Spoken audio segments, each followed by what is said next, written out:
La lúgubre silueta del barco negrero emergía en el horizonte, una ominosa figura contra el brillo del crepúsculo africano.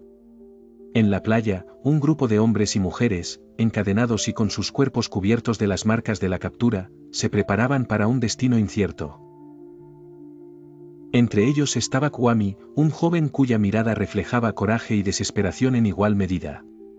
Kwame había sido capturado durante una redada en su aldea, apenas unos días antes. Había despertado al amanecer con el sonido aterrador de tambores y gritos en su aldea.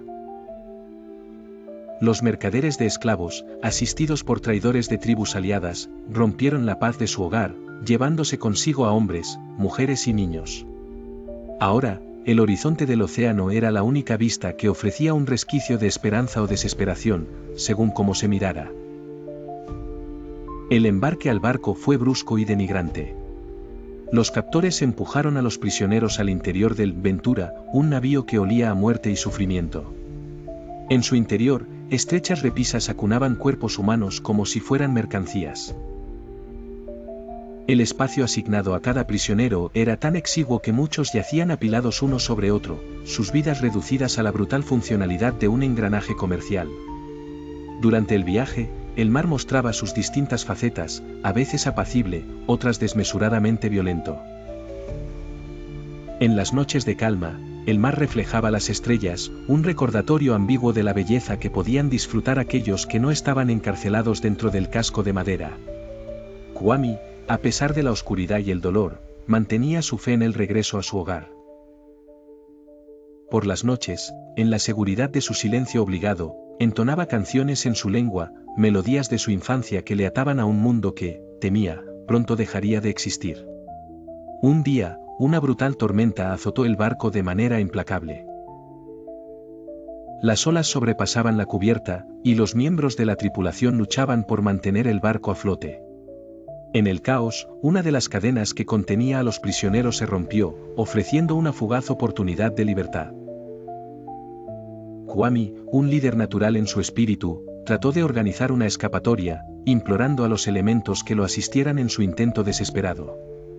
Sin embargo, el rugido de la tormenta atrajo la vigilancia de los captores. Con porras y pistolas, reinstauraron rápidamente el orden. El motín fue sofocado, y Kwame fue tomado como ejemplo, sus castigos administrados bajo la mirada impotente de sus compañeros de cautiverio. A medida que el viaje continuaba, el espíritu de Kwame permanecía indomable. A través de susurros y miradas, fomentaba la esperanza en sus compatriotas. Narraba historias de resistencia, evocando la historia de aquellos que habían logrado la libertad, incluso frente al horror más sombrío.